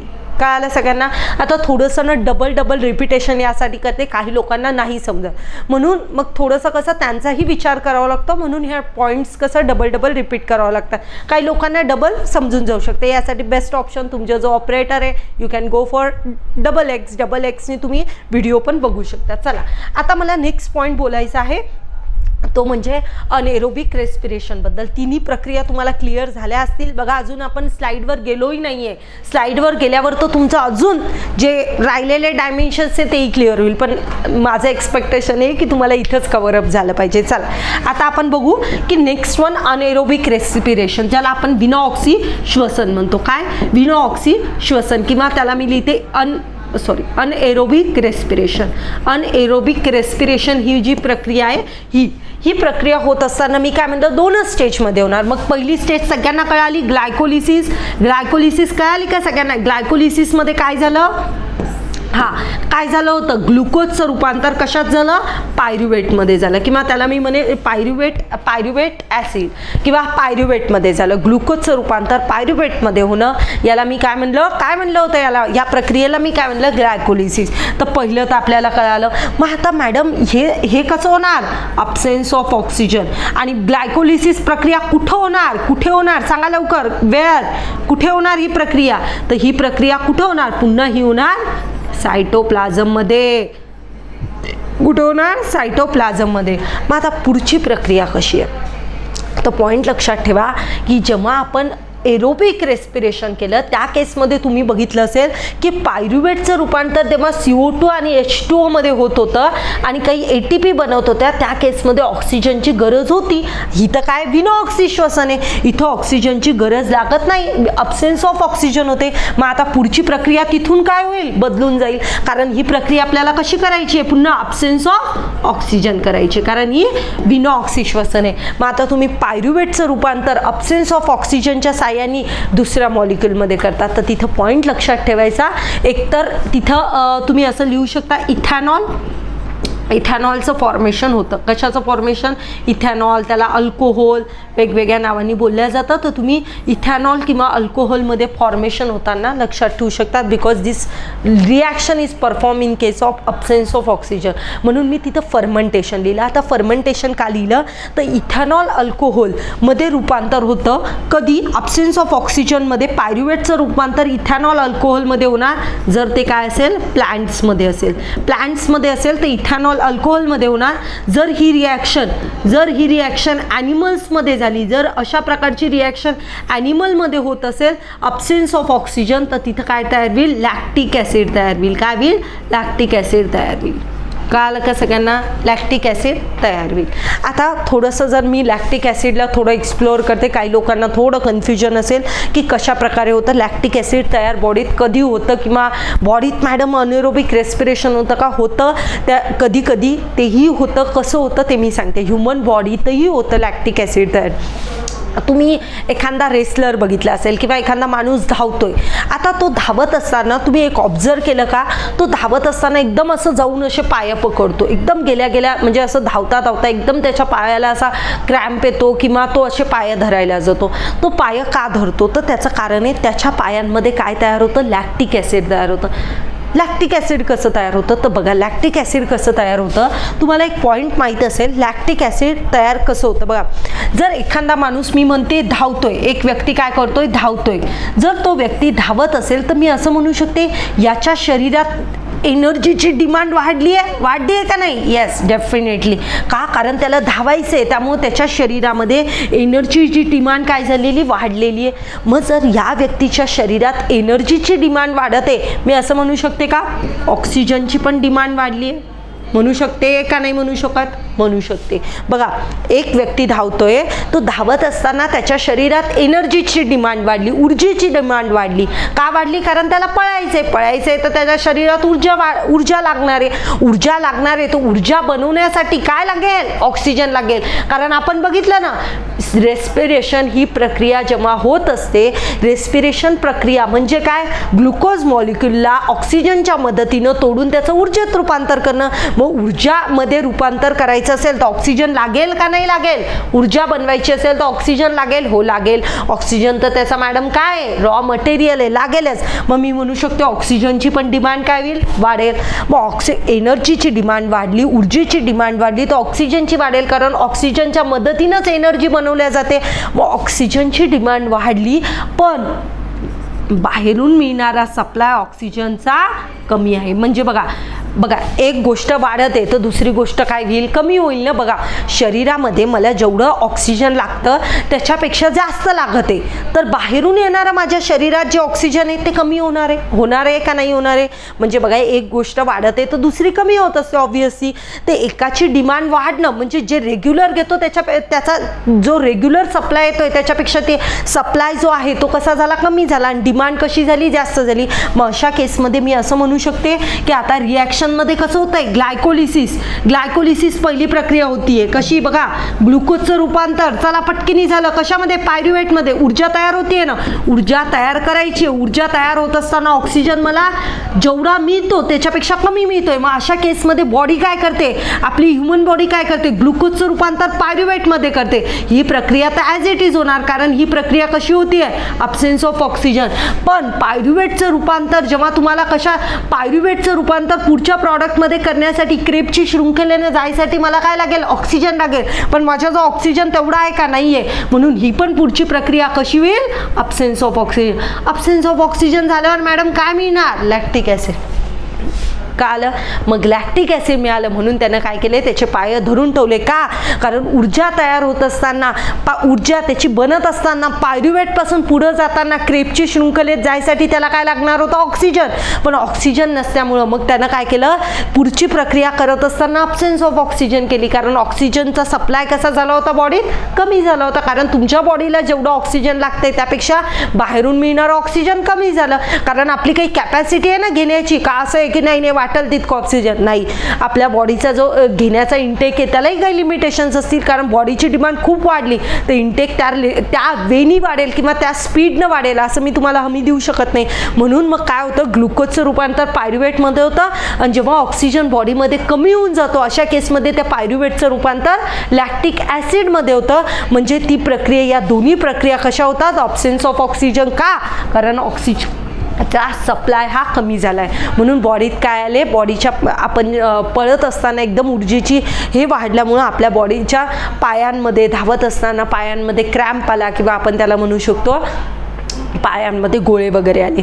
त्याचं कारण हे असतं. कळालं सगळ्यांना. बघा, आपण आता, आणि मग आपण यामध्ये म्हणू शकतो का मी, आणि इथॅनॉल कधी तयार होईल प्लांट्समध्ये, सेम प्रक्रिया. जर ऑक्सिजन कमी झालं तर लगेच मग ते काय होईल, पायरुवेटचं रूपांतर इथॅनॉल किंवा अल्कोहोल. आता हे जनरली प्लांट्समध्ये असं नाही, पण जी आपण अल्कोहोल वगैरे बनवतो तर ती अशा प्रक्रियेत पायरुवेटचं रूपांतर आपण कशात करतो, इथॅनॉल किंवा अल्कोहोलमध्ये करतो. कळलं. पण ती प्रक्रिया कशी होणार, absence of oxygen. I hope so तुम्हाला क्लिअर झालं असेल. मी इन डेप्थ डिस्कस केलं रिझन बिहाइंड दॅट, कारण ही प्रक्रिया ॲज इट इज कुठे आहे, ॲनिमल्समध्ये. म्हणजे एक रेस्पिरेशन करत असताना तुमचं दुसरंही रेस्पिरेशन क्लिअर होऊन जाईल. दॅट इज ह्युमन ॲनाटॉमीमधलं जो रेस्पिरेशनचा तुम्ही पार्ट बघता तो. त्यातही हेच आहे. या ज्या तीन आहेत ना, या तीन प्रक्रिया ज्या आपण बघितल्या ना, यासारख्या, फक्त ATP सोडून द्या. पण बाकीची ही जसं ग्लायकोलिसिस नाव किंवा दुसरं क्रेबची शृंखला आणि ETS नावं हेच आहे. असेच प्रॉडक्ट तयार होणार. ATP बॅलन्स सोडून द्या, ATP वेगळं बॅलन्स होईल. इथं जसं 32 ATP तयार झाले, तिथं आय थिंक 36 ATP तयार होतात. ओके, ATP वेगळे तयार होणार, पण स्टेप सारख्याच राहणार. पहिली ग्लायकोलिसिसच होणार, दुसरी क्रेबची शृंखलाच होणार, आणि तिसरी ETS होणार. कारण शेवटी ही एरोबिक रेस्पिरेशन आहे. एरोबिक रेस्पिरेशन आहे म्हणजे सगळ्या सजीवांमध्ये हे सारखंच राहणार, काही फरक पडणार का नाही. मग जसं, आणि जागा मॅडम, जागा पण सारखी राहणार. आपल्याजवळ जसा त्यांच्याजवळ त्यांचा प्लांट सेल आहे तसं आपल्याजवळ आपला ॲनिमल सेल आहे. हो, ॲनिमल सेलमध्ये तुमच्या पण सायटोप्लाझम आहे. हो, आमच्या पण सेलमध्ये सायटोप्लाझम आहे. म्हणून पहिली प्रक्रिया ही सायटोप्लाझममध्येच होणार. दुसरी प्रक्रिया कुठं होणार, दुसरी प्रक्रिया नाही, सॉरी, दुसरी आणि तिसरी स्टेज कुठं होणार, ती स्टेज मायटोकॉन्ड्रियामध्ये होणार. And what about this one, ही प्रक्रिया कुठं होणार, अनएरोबिक रेस्पिरेशन कुठं होणार. तर तुम्ही याचं उत्तर काय मार्क केलं पाहिजे, अनएरोबिक रेस्पिरेशन कुठं परफॉर्म होणार, that perform in a cytoplasm. म्हणजे तुम्हाला जर मी विचारलं की ऑक्सिश्वसन कुठं होतं, तर ऑक्सिश्वसन होत असताना कुठं होतं, सायटोप्लाझम अँड मायटोकॉन्ड्रियामध्ये होतं. पण विनो ऑक्सिश्वसन होत असताना ते फक्त आणि फक्त कुठं होतं, सायटोप्लाझममध्ये होतं. ओके, चला आता आपण थोडंसं आपल्या PPTवर जाऊ. आय थिंक सो की तुमच्या सगळ्या ब्रॉड लेवलवर कन्सेप्ट या काय झाल्या असतील, क्लिअर झाल्या असतील. बघा, आता आपण एक एक डिस्कस करू. आपण काय बघत आहोत, येस श्वसन बघत आहोत. आता मला थोडंसं ॲक्च्युली कसं होतं की काही पॉईंट सांगण्याच्या ह्याच्यात काही पॉईंट सुटून जातात. आता मी तेव्हा बोलली होती तुम्हाला एक पॉईंट की त्यासाठीच आपल्या PPT असतात, एखादा पॉईंट जर मिस आऊट झालेला असेल त्याला आपण कनेक्ट करण्यासाठी. बघा आता मी तुम्हाला एक पॉईंट बोलली, काय बोलली की त्याच्यामध्ये मी असं म्हणलं होतं की श्वास घेणं आणि श्वास सोडणं याला मी ब्रीदिंग म्हणलं, पण रेस्पिरेशन ही प्रक्रिया वेगळी आहे. ती कुठं होती आहे, ब्रीदिंग हे आपल्या म्हणजे ह्युमन बॉडी जर म्हणलं तर ते आपली या प्रोसेसमध्ये होती आहे. नाकाचा जो भाग आहे किंवा आपण म्हणू शकतो नोज आहे त्याच्या साह्याने आपण ब्रीदिंग करतो आहे, एक्सचेंज ऑफ गॅसेस करत आहे. आणि झाडं करत असताना ते स्टोमाटाच्या माध्यमातून करत आहेत, येस. पण रेस्पिरेशन म्हणजे ब्रीदिंग नाही आहे. मी असं म्हणू शकते ब्रीदिंग श्वासोश्वास हा श्वसनाचा एक भाग आहे. काय म्हणलं, श्वासोश्वास हा श्वसनाचा एक भाग आहे किंवा breathing is a process of respiration. Breathing हा रेस्पिरेशनच्या प्रोसेसमधला एक भाग आहे. म्हणजे माझ्या बॉडीमध्ये जे रेस्पिरेशन होणार आहे त्याच्यामध्ये श्वासोश्वास हा एक त्याचा फक्त भाग आहे. रेस्पिरेशन आणि ब्रीदिंग ह्या दोन्ही कन्सेप्ट वेगळे आहेत. ओके, फक्त हा त्या प्रोसेसचा एक भाग आहे. कारण हा ब्रीदिंग आपण काय करतो, बॉडीमध्ये ऑक्सिजन घेऊन जातो, कार्बन डायऑक्साईड बाहेर टाकतो. आणि प्लांट्समध्ये पण जो ऑक्सिजन लागणार आहे किंवा कार्बन डायऑक्साईड लागणार आहे हे घेण्यासाठी फक्त तो स्टोमाटामध्ये माध्यम बनणार आहे. ॲक्च्युली ब्रीदिंग आणि रेस्पिरेशन ह्या वेगवेगळ्या प्रक्रिया आहेत.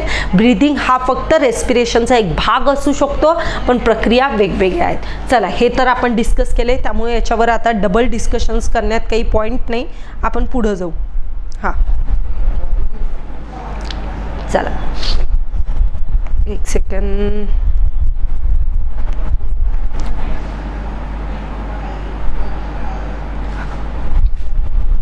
अरे यार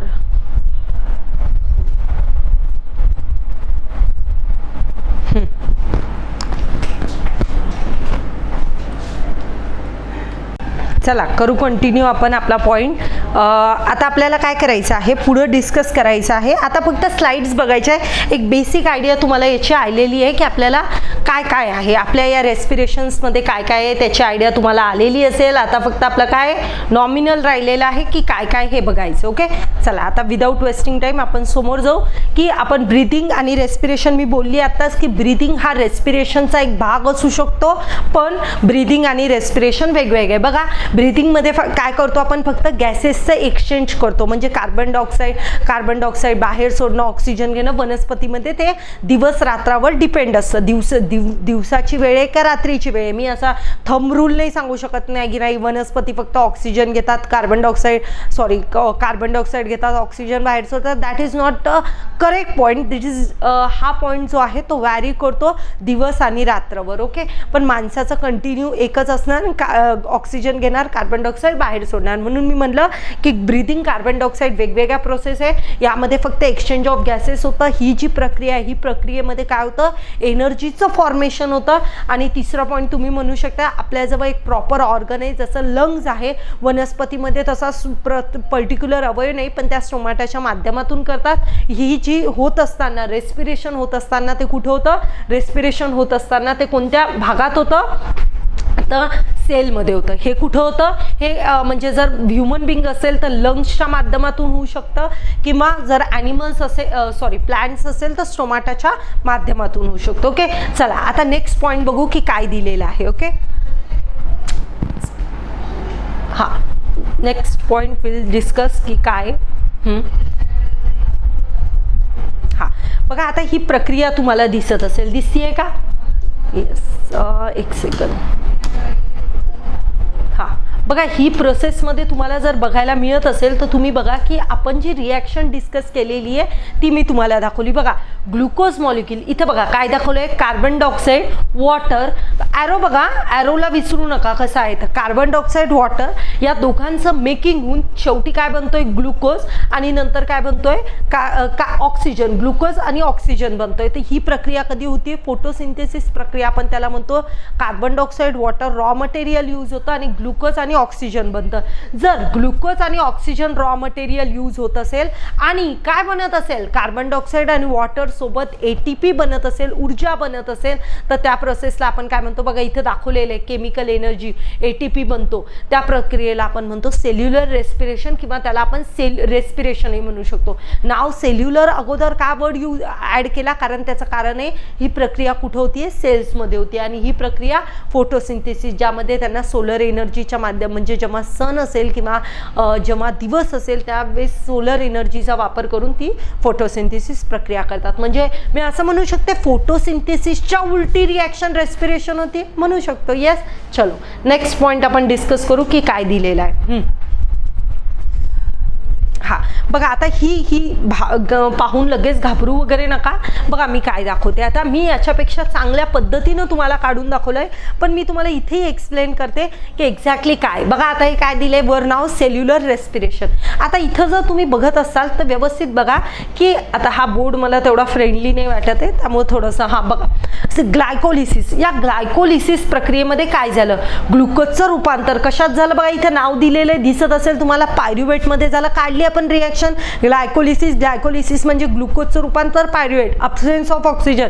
कोणत्या भागात, सेल्स मधल्या कोणत्या भागात, सायटोप्लाझम मध्ये होणारे अब्सेन्स ऑफ ऑक्सिजन. बघा इथं दाखवलेलं आहे ग्लायकोलिसिस प्रक्रिया झाली. ग्लायकोलिसिस प्रक्रिया होऊन मग तुम्हाला असं बघायला मिळेल, ग्लायकोलिसिस प्रक्रिया होत असताना 2 NADH चे मॉलिक्यूल तयार झाले आणि सोबत ATP तयार झाला. काय तयार झालं होतं, ATP चे पण 2 मॉलिक्यूल बनले होते. ती रिॲक्शन बघितली होती. बघा जाऊ द्या, ते सोडा. आता बघा ग्लायकोलिसिस मग कशात झाली, ग्लायकोलिसिस मध्ये काय झालं होतं, पायरुवेटचं रूपांतर कशात झालं, पायरुवेटचं रूपांतर कार्बन डायऑक्साईड आणि वॉटर मध्ये झालं. बरोबर आहे. आणि ती सायकल जी झाली परफॉर्म, तिला नाव काय दिलं, क्रेब्स सायकल. आणि क्रेब्स सायकल नंतर जी झाली तिला मी काय म्हणलं, ETS. आणि किती ATP बनले बघा, 32 ATP बनले. ऍक्च्युली ही प्रोसेस मध्ये आपण चांगल्या प्रकारे काढलेले आहे, म्हणजे आपण एकदम चांगलं डिटेलमध्ये त्याला काय केलेलं आहे, डिस्कस केले की प्रत्येक प्रक्रिया कशी झाली. पण तुम्ही बघू शकता ग्लायकोलिसिस नंतर क्रेबची शृंखला आणि तिसरी ETS. शेवटी बनले किती मॉलिक्यूल, 32 मॉलिक्यूल ATP चे बनलेले तुम्हाला हे खाली दिसत असतील. ओके, चला आता पुढचा पॉइंट, पुढची स्लाइड बघू आपण काय दिलेलं आहे. नेक्स्ट स्लाइडमध्ये काय आहे बघा, आता इथं दाखवलेलं आहे आपल्याला की रेस्पिरेशन होत असताना 2 भागांमध्ये आपण त्याला डिवाइड करू शकतो. बघा पहिला आहे एरोबिक रेस्पिरेशन. यस, पहिला आहे एरोबिक, ज्याला आपण काय म्हणलो ऑक्सिश्वसन, आणि दुसरं म्हणलं अनेरोबिक. मी बोलली होती ग्लायकोलिसिस दोन्हीकडे कॉमन आहे म्हणून आपण खाली डबल ग्लायकोलिसिसचं नाव लिहिलेलं नाहीये. दुसरी बघा क्रेबची शृंखला आहे आणि तिसरं जे आहे ते ETS, जे आपण तिसरं बोललो होतं त्याच्या नावा, त्याला आपण काय म्हणलं ETS ला इलेक्ट्रॉन ट्रान्सपोर्ट सिस्टीम. ही 3 याच्यात डिवाइड झाली, ही 2 याच्यात डिवाइड झाली. ओके, चला आता पुढचं बघू काय. हां, आता इथं बघा 2 याचा डिफरन्स दिलेला, ऑक्सिश्वसन म्हणजे काय आणि विनो ऑक्सिश्वसन म्हणजे काय. मी बोलली ऑक्सिश्वसन म्हणजे काय, लिव्हिंग जे मोठे ॲनिमल्स आहे किंवा हायर ॲनिमल्स आहे ते जनरली सजीव जे आहेत ते काय करतात, एरोबिक रेस्पिरेशनच करतात. म्हणजे ऑक्सिजनच्या मदतीनं ग्लुकोज मॉलिक्यूलचं ब्रेकडाऊन करून एनर्जी बनवतात, त्यांना आपण म्हणलं एरोबिक रेस्पिरेशन. तर जनरली सगळं हायर ॲनिमल्स जे आहेत ते काय करतात, ऑक्सिश्वसन करतात किंवा आपण त्याला म्हणू शकतो एरोबिक रेस्पिरेशन करतात. यामध्ये ते ऑक्सिजनच्या मदतीनं ब्रेकडाऊन करून ग्लुकोज मॉलिक्यूलचं ब्रेकडाऊन करून काय करतात, एनर्जी मेकिंग करणार. एंड प्रॉडक्ट काय बनतो, ऑक्सिश्वसनमध्ये एंड प्रॉडक्ट काय बनवला मी, कार्बन डायऑक्साईड, वॉटर आणि एनर्जी बनवला. इकडं काय बनतं, येस तुम्हाला माहिती आहे ते लॅक्टिक ॲसिड वगैरे ते बनतं. बघा ATPचे किती मॉलिक्यूल, ॲक्च्युली इथं ना 32 ATP तुम्ही कन्सिडर करा. ओके, कारण हे कसं आहे एरोबिक रेस्पिरेशन ॲनिमल्स मधलं दाखवलेलं आहे म्हणून इथं 36 दाखवले, पण तुम्ही 32 ATP कन्सिडर करू शकता. कारण आपण काय बघत आहे, प्लांट्सचं बघत आहे. ॲनिमल्समध्ये मी बोलली की किती ATP तयार होतात, 36 ATP, आणि प्लांट्समध्ये किती ATP तयार होतात, 32. पण हे दुसरे क्रेब सायकल आणि आपली तिसरी ETS या दोन्ही कुठं होणार, मायटोकॉन्ड्रियामध्ये. यस, म्हणून आपण त्याला म्हणू शकतो. बघा नंतर दिलेले ही प्रोसेस 3 याच्यामध्ये होते. पहिली ग्लायकोलिसिस म्हणू शकतो. आता ॲक्च्युली आपण डायरेक्ट TCS म्हणतो, लिंक रिॲक्शन आपण कन्सिडर करत नाही, आपण 3 स्टेज कन्सिडर करतो. पहिली ग्लायकोलिसिस, दुसरी कोणती म्हणली मी, क्रेबची शृंखला, आणि तिसरं ती इलेक्ट्रॉन ट्रान्सपोर्ट सिस्टीम. आणि बघा ही दिलेलं आहे, मी काय लिहिलेलं आहे इथं बघा बरं, ही प्रक्रिया कुठं होते बघा, ही प्रक्रिया सायटोप्लाझम आणि मायटोकॉन्ड्रियामध्ये होते. दिसतंय का सायटोप्लाझम मायटोकॉन्ड्रिया. पण आपल्याला डिटेलमध्ये माहिती आहे की ग्लायकोलिसिस कुठं होतीये, सायटोप्लाझम मध्ये होते. पण मॅडम क्रेब सायकल आणि ETS कुठं होतंय, मायटोकॉन्ड्रियामध्ये होतं. म्हणून आपण कंबाईनरित्या जेव्हा लिहायला जातो एरोबिक रेस्पिरेशन कुठं होतं तेव्हा आपण लिहितो सायटोप्लाझम अँड मायटोकॉन्ड्रिया. ओके, चलो नेक्स्ट अनएरोबिक रेस्पिरेशन. याला काय म्हणणार? ऑकर कशात होतात? ईस्ट, बॅक्टेरिया यांच्यामध्ये होताना दिसेल. माणसामध्ये पण होऊ शकतं, पण तेव्हा जेव्हा बॉडीमध्ये ऑक्सिजनची डिमांड कमी झाली तेव्हा लॅक्टिक ॲसिड तयार होतं. येस, तर तेव्हा होऊ शकतं. ओके, नेक्स्ट पॉईंट आपण असं म्हणलं होतं की ऑक्सिजन या प्रक्रियेसाठी गरजेचा नसतो. पहिली प्रक्रिया ॲज इट इज राहील, पण नंतर एंड प्रॉडक्ट जो बनणार तो काय अल्कोहोल बनणार. जर माणूस असेल तर त्याच्यामध्ये जर अब्सेन्स ऑफ ऑक्सिजन झालं, ह्युमन बिंग असेल, ॲनिमल असेल, त्याच्यात अब्सेन्स ऑफ ऑक्सिजन झालं, त्या केसमध्ये तिथं काय तयार होणार? लॅक्टिक ॲसिड तयार होणार. पण वनस्पती असतील तर तेव्हा काय तयार होईल? अल्कोहोल होईल. इथं दिलेलं आहे और लॅक्टिक ॲसिड तयार होईल. नेक्स्ट बघा, इथं फक्त 2 ATP. मी बोलताना काय म्हणलं होतं तुम्हाला? जर ऑक्सिजन जर एरोबिक रेस्पिरेशन होत असेल, ऑक्सिजनच्या मदतीनं होत असेल, त्या केसमध्ये एनर्जी ही जास्त बनते. या केसमध्ये एनर्जी एरोबिक रेस्पिरेशनपेक्षा अनएरोबिक रेस्पिरेशनमध्ये एनर्जी कमी बनते. नंतर दिले 2 स्टेजेसमध्ये ही डिवाइड होते. पहिली होते ग्लायकोलिसिस, दुसरी फर्मेंटेशन. पहिल्या याच्यात ग्लायकोलिसिस म्हणजे पहिली प्रक्रिया अब्सेन्स ऑफ ऑक्सिजन होईल, पुढची पण प्रक्रिया अब्सेन्स ऑफ ऑक्सिजन होईल, म्हणजे तो पायरुवेट एकटा अल्कोहोलमध्ये कन्वर्ट होईल, otherwise it will be converted in to the lactic acid. Okay, त्याच्यात कन्वर्ट होईल. आणि ही रिॲक्शन, ही गोष्ट कुठं होते? तर ही गोष्टने ही प्रक्रिया कुठं होते?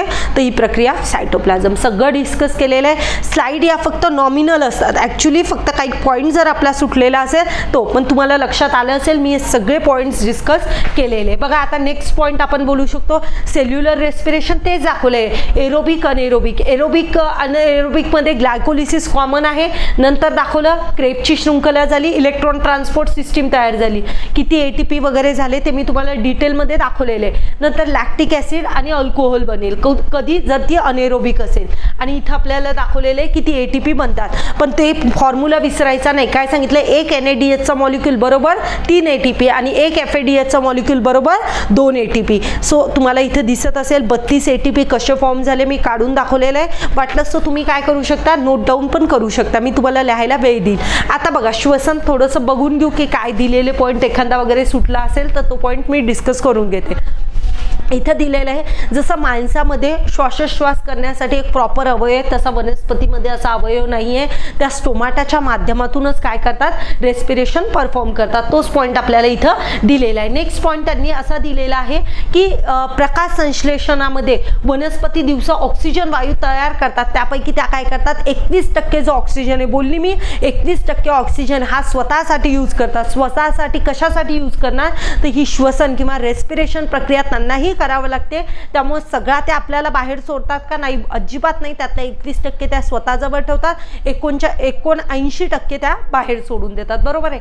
आता ही श्वसन क्रिया होत असताना बघा तेच दिले प्रकाश संश्लेषण नसल्यामुळे फक्त श्वसन क्रिया सुरू असते. हा इथं दिलेला आहे की संध्याकाळी वनस्पती ऑक्सिजनची डिमांड का करतात? त्याचं कारण असं आहे की संध्याकाळी काय नसतं? प्रकाश संश्लेषण क्रिया चालू नसते.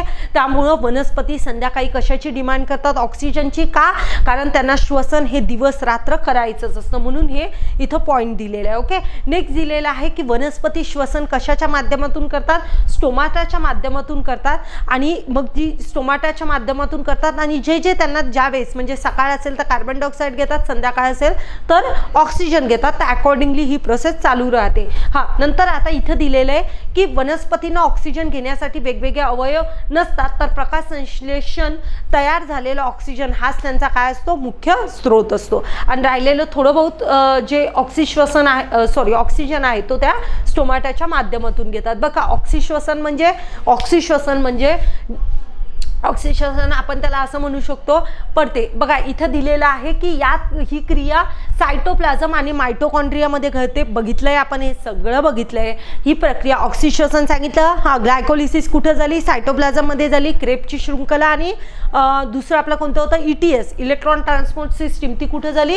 मायटोकॉन्ड्रियामध्ये झाली. म्हणून इथं आपल्याला दिलेलं आहे की सायटोप्लाझम आणि मायटोकॉन्ड्रिया या 2 ठिकाणी ती पार पडते आणि त्यातून कार्बन डायऑक्साईड नेहमी काय केला जातो? बाहेर सोडला जातो. बरोबर आहे ना? आपली उलटी रिॲक्शन ग्लुकोज प्लस ऑक्सिजन आणि बाहेर काय पडलं? कार्बन डायऑक्साईड आणि वॉटर बाहेर पडतो. आणि सगळ्या जवळपास सगळ्या याच्यामध्ये सारखी झालेली दिसते. पण इथं पॉईंट लक्षात ठेवायचं, इथं करेक्शन करा. 32 ATP कधी बनणार? जेव्हा ॲनिमल प्लांट्समध्ये प्रोसेस विल एरोबिक रेस्पिरेशन आणि 36 ATP बनतात जेव्हा ॲनिमल्समध्ये ही प्रक्रिया होते. अनएरोबिक रेस्पिरेशन ही जेव्हा घडून येते याच्यामध्ये ऑक्सिजनची गरज राहत नाही. Glycolysis absence of oxygen as it is होणार. ग्लायकोलिसिस सायटोप्लाझममध्ये होणार आणि पुढची पण प्रक्रिया सायटोप्लाझममध्येच पार पाडणार जेव्हा अनएरोबिक रेस्पिरेशन असणार. पण एरोबिक असेल तर मायटोकॉन्ड्रियामध्ये होणार. कोणती प्रक्रिया? ETS आणि क्रेब्सची शृंखला. तेच पॉईंट आपल्याला इथं दिलेले आहेत. अजून काही पुढं असेल तर आपण ते बघून घेऊ. हां, आता ग्लायकोलिसिस 1 by 1 दिलेला आहे की बघा याच्यामध्ये काय होतं तर या प्रक्रियेमध्ये तुम्हाला असं ही एक रासायनिक अभिक्रिया आहे. त्यामध्ये दिलेलं आहे की ग्लुकोज मॉलिक्युलचं विघटन होऊन त्याचे रूपांतर जे आहे ते कशात होतं?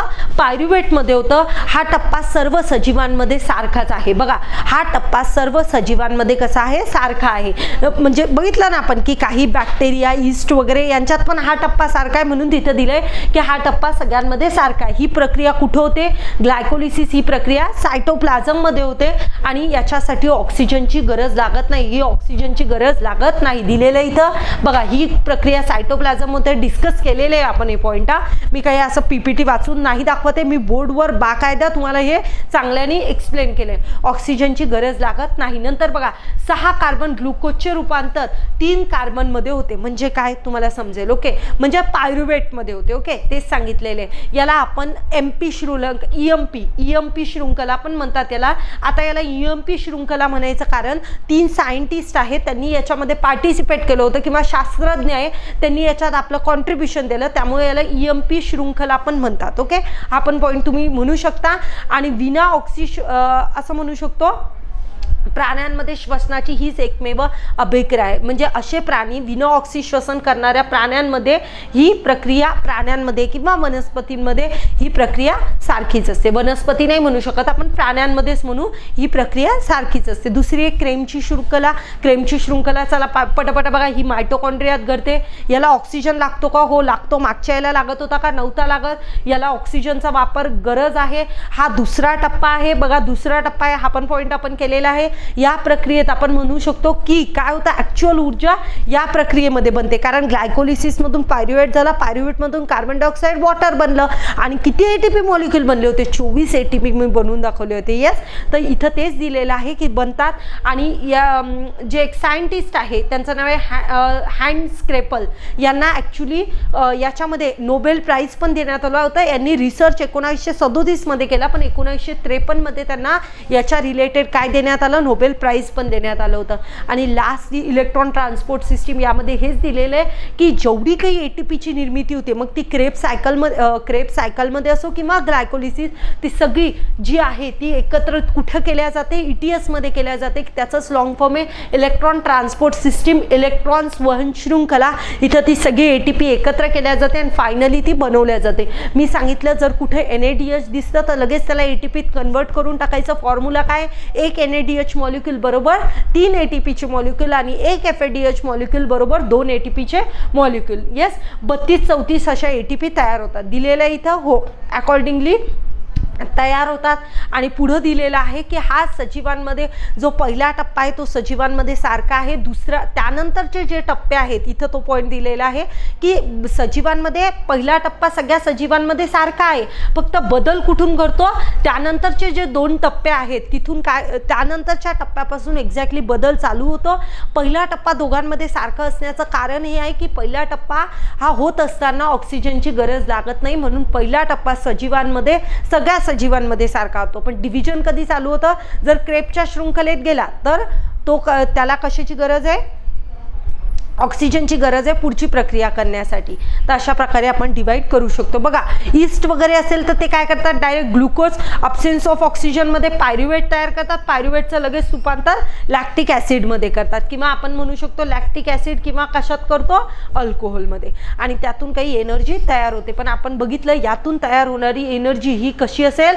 अनएरोबिक विना ऑक्सी श्वसन थ्रू तयार होणारी एनर्जी एकदम कमी असेल. हा तुमच्या बुकमधला चार्ट आहे, बघून घेऊ शकता. इथे दिले बघा ग्लायकोलिसिस मध्ये किती ATP मॉलिक्यूल तयार झाले बघा बरं.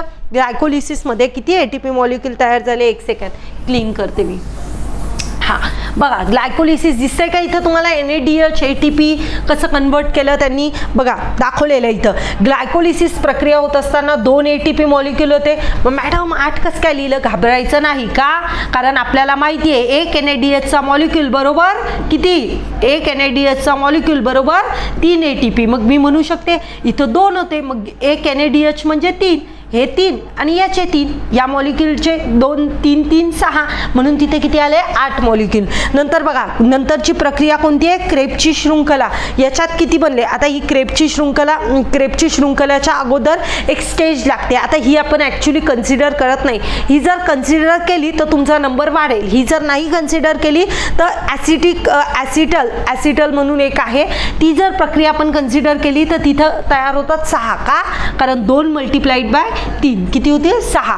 आणि तिसरी आहे क्रेबची शृंखला, त्याच्यात बघा 2 ATP चे मॉलिक्यूल, 6 NADH चे मॉलिक्यूल काढले होते मी. 6 × 3 करा 18 झाले, आणि 2 FADH चे मॉलिक्यूल किती झाले 4, म्हणजे हे 18 18 आणि 4 22, 22 आणि 2 24, म्हणजे टोटल 24.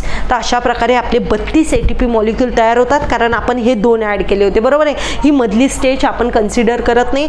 8 आणि 24 किती झाले 32, म्हणून वनस्पतीमध्ये 32 ATP मॉलिक्यूल तयार होताना आपल्याला बघायला मिळतात. जर ही स्टेज ॲड झाली तर मग किती होतील 32 अजून 6 किती 38. तर अशा प्रकारे आपण रेस्पिरेशन प्रक्रिया इन डेप्थ डिस्कस केलेली आहे. ह्युमन बिंगमध्ये अशीच आहे, काही फरक नाही. फक्त आपण काय करणार, वेगवेगळे अवयव असतात बघा. इथलचा जो लंग्सचा पार्ट आहे इथपर्यंत ऑक्सिजन येणारी पूर्ण प्रक्रिया त्याच्यामध्ये दाखवलेली आहे. म्हणजे मी लॅरिंग फॅरिंग्स टँकिया वगैरे याचा उपयोग करणार, आणि काय करणार, तो श्वास लंग्सपर्यंत नेणार. लंग्सपासून माझ्या ॲल्युव्हिलियममध्ये जाणार, आणि तिथून मग फायनली काय होणार, ॲल्युव्हिलियमपासून ब्लड घेणार. ब्लड्स काय करणार, ब्लड तो घेणार, मग सेलला पाठवणार, आणि मग सेलमध्ये ही अशीच प्रक्रिया चालू होणार.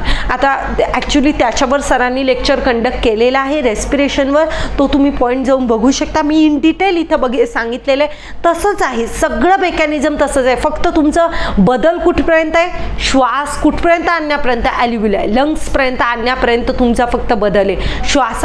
श्वासाला ऑक्सिजनला कुठपर्यंत आणायचं, लंग्सपर्यंत आणायचं. लंगमध्ये एकदा आलं की लंग्समधून कुठं जाणार, ब्लड घेणार, ब्लड कुणाला देणार, सेलमध्ये. सेलमध्ये आल्यावर तर हे तर सेल्युलरच रेस्पिरेशन आहे, सेलमध्ये आल्यावर प्रक्रिया हीच होणार, बरोबर आहे. तर आपण रेस्पिरेशन ही प्रक्रिया इन डेप्थ डिस्कस केलेली आहे. फोटोसिंथेसिस एक प्रक्रिया आहे, त्याच्यावरही मी लेक्चर कंडक्ट करणार आहे. रिझन बिहाइंड दॅट की टॉपिक्स जे आहे ते अगेन व्हेरी इम्पॉर्टंट, आणि रेस्पिरेशनमध्ये मजा तेव्हा येते जेव्हा फोटोसिंथेसिस माहीत असेल.